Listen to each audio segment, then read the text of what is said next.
larut dalam kesedihan. Zuhur lewat, kita dalam kamar nangis. Asar lewat, kalau ditanya ndak sholat nak, mama lah duluan. Aku masih terpukul kali perasaanku mak setelah meninggal ayah.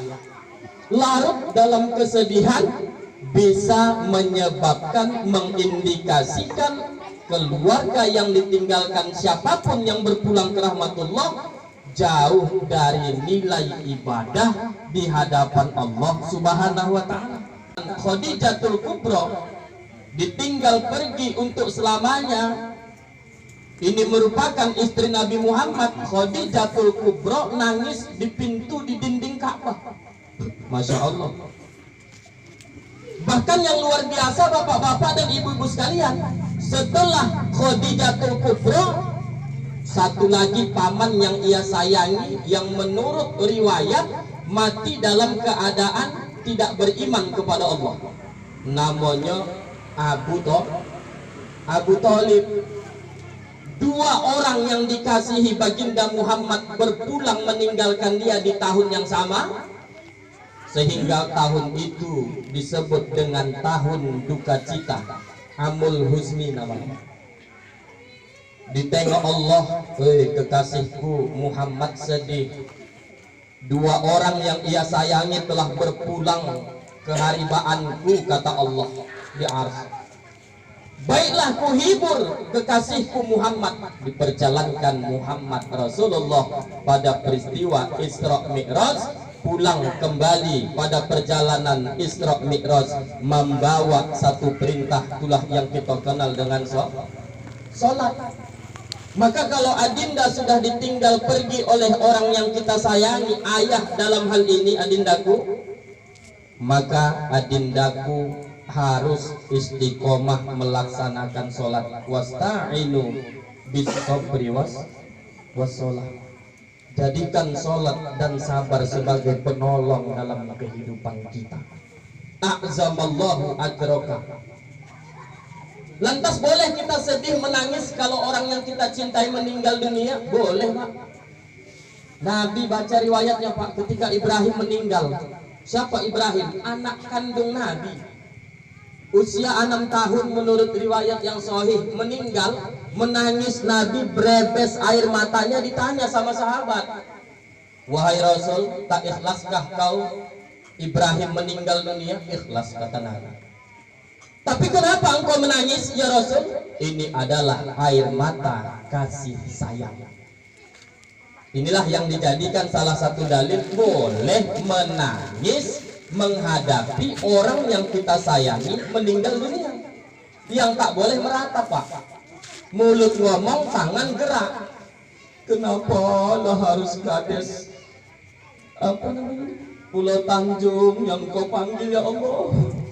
Kenapa nggak kades Mekar Tanjung aja ya Allah? Ini meratap namanya. Contoh ya kan Bang, tak izin ya, contoh. Ini meratap, nggak boleh. Tapi kalau nangis, Nabi saja menangis. Silahkan puaskan menangis. Apalagi detik-detik sebelum jenazah diberangkatkan, malam tuh anak semua tidur samping almarhum ayah yang dicintai, boleh, silahkan. Kenapa? Karena keesokannya udah diantar ke pusara yang terakhir. Istrinya silahkan tidur di samping jenazah suami. Oleh kata tetangga, kakak itu mamile, biarkan. Tapi kalau kuburannya jangan pala ditunggu ya kan. Paling hebat sampai sore itu jam 6. Walaupun ada anak yang berani. Begitu aja maghrib dah balik itu. Anjar sayang kali pun dah balik itu. Takkan mungkin tetap di situ dia malam-malam kan? Balik. Nah, jadi bapak-bapak, yang pertama a'zamallahu ajraka, yang kedua wa ahsana aja'aka, semoga Allah memperbaiki kesabaranmu. Ajak mama bersabar ya, ajak adik atau kakakmu, adindaku bersabar, karena ini merupakan keputusan Allah. Mati ini Pak sesuatu yang biasa Pak. Jadi bapak jangan heran, belakangan kalau pagi kita buka beranda Facebook kita, apa yang kita tengok? Berita orang mati. Dan Pak Camat, mati karena COVID. Oh, heboh sekarang. Asal buka 4 paling sedikit di handphone kita orang meninggal dunia. Jadi jangan pala heran kalau mendengar ada berita kematian. Ada orang pulang mancing mati. Oh, enggak heran Pak. Ada orang pulang lelean mati. Jangan heran. Ada orang malam apa namanya? Malam Idul Adha jaga lembu, pulang mau sholat subuh meninggal. Itu caleg PKB Erbati. Begitu mau pelantikan meninggal, yang dilantik Ustadz Abdul Rojak. Oh, kalau yang kenal Erbati itu kan begitu. Malam Idul Adha jaga lembu katanya meninggal. Jangan heran Pak, karena mati itu sesuatu yang pasti. Orang pulang takziah meninggal, jangan heran. Yang heran awak, orang sudah meninggal besok takziah. Wah, ini heran awak, perlu heran. Ngori juga nih tidak Pak. Orang pula siap meninggal besok mancing. Oh, ini heran awak, udah jangan pula Pak. Kemudian yang ketiga, wa khafara limayyitika, kami datang kemari ikhlas berdoa buat kebaikan almarhum ayahanda tercinta. Semoga almarhum ayahanda tercinta diampunkan dosanya oleh Allah Subhanahu wa taala. Amin ya rabbal alamin. Kalaupun ada bosannya ketika hidup. Nah, ini terkadang jarang disampaikan oleh pembicara-pembicara Pak. Entah karena lupa, tak tahu lah Pak. Kalau sudah cerita kematian sini, biasa yang disampaikan itu kajiannya tentang al-maut. Sementara mati itu berproses. Belum al-maut dulu Pak. Yang pertama ada namanya muhtador. Nah, itu Ustadz Eri udah khatam itu kajian. Yang kedua sakratul maut. Yang ketiga al-maut. Nah, ini fase kematian seseorang manusia. Muhtador. Apa itu muhtador? Huwa hadarahu bil maut malam yamut. Seseorang yang merasakan hadirnya mati tapi dia belum mati. Makanya kalau ayah sakit 4 bulan, tak apalah ditinggal-tinggal ayah juga. Enggak. Mungkin ada pesannya sebelum kepergiannya.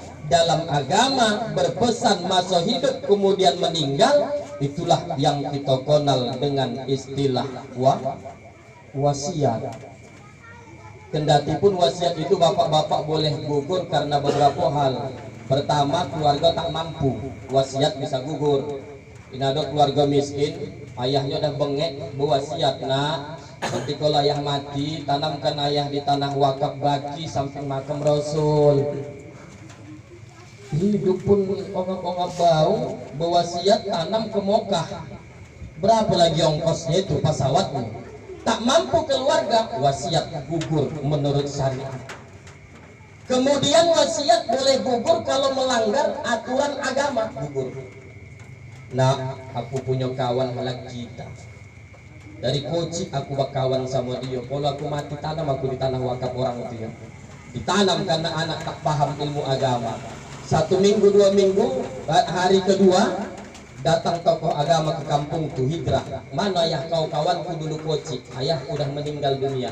Oh, di mana dikubur? Aku mau jarak di sana. Oh, tak boleh.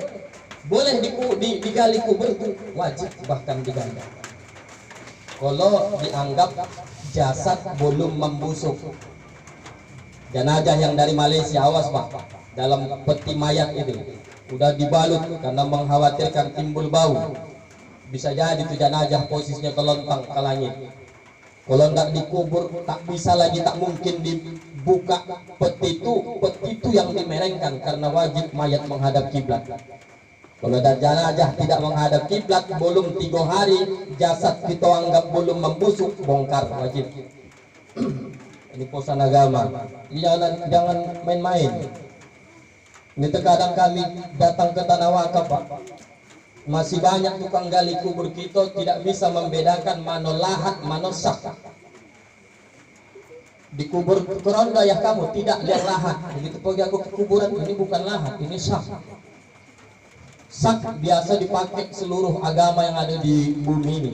Lahat hanya umat Islam yang pakai. Kadang dibilang lahat tapi kondisinya sak. Ini perlu kita belajar. Nah, jadi muhtadar itu huwa hadarahu bil maut malam yamut, keadaan seseorang yang mau mati tapi dia belum mati. Kalau dia berposan, maka posan itu sepanjang tidak melanggar aturan agama disebut dengan wasiat. Ada sakratul maut, baru yang terakhir al maut. Jadi adinda bersabarlah. Ini sudah merupakan ketentuan Allah Subhanahu wa taala. Setiap hidup pasti akan kembali menghadap Allah Subhanahu wa taala. 3 katanya bapak menghantarkan kita ke makam, 2 pulang, 1lah yang ikut bersama kita. Keluarga pulang, kemudian harta yang kita dapat dengan jerih payah pulang, yang ikut bersama kita amal ibadah yang kita lakukan selama hidup di alam dunia. Maka kata Rasul, i'mal li dunyaka ka'annaka ta'isu abada. Berbuatlah untuk duniamu seolah-olah kau hidup selamanya. Wa amal li akhiratika ka'annaka tamutu ghadan. Dan berbuatlah untuk akhiratmu seolah-olah kau mati besok. Jadi kita yang hidup ini pasti akan kembali. Siapkan bekal amal ibadah untuk menghadap Allah Subhanahu wa taala. Insyaallah kami kembali ke rumah ada bawa buah tangan. Tadi tangan kita kosong, pulang bawa buah ya. Cuman agak mereng lah mungkin berjalan karena satu yang dicincing ya kan. Nah, mereng lah pula. Kalau 2 agak lompat. Tapi bukan inilah sebab kami datang kemari, ikhlas kami adinda. Insyaallah ikhlas karena Allah Subhanahu wa ta'ala. Wa ma ramaita iz ramaita walakinnallaha rama. Pernah dalam satu kisah Muhammad menangis sejadi-jadinya. Kenapa? Karena Muhammad tak sengaja melempar kepala orang kafir sampai meninggal. Menangis Nabi Muhammad, datang wahyu. Wa ma ramaita iz ramaita walakinnallaha rama. Wahai Muhammad, engkau sebenarnya tidak melempar, tapi akulah yang melempar, kata Allah Subhanahu wa taala. Silap salah dalam penyampaian moron secara pribadi, adindaku, kakakku, istri dari almarhum, kami diberikan kemaafan. Kemudian kalau benar datang dari Allah, mudah-mudahan dapat diamalkan dalam kehidupan. Akhirul kalam, billahi taufik wal hidayah. Assalamualaikum warahmatullahi wabarakatuh.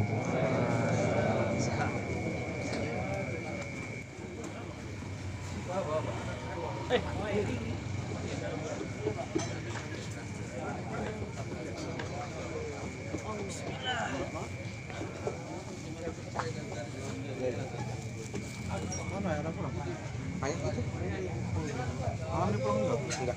Ini masih di sini.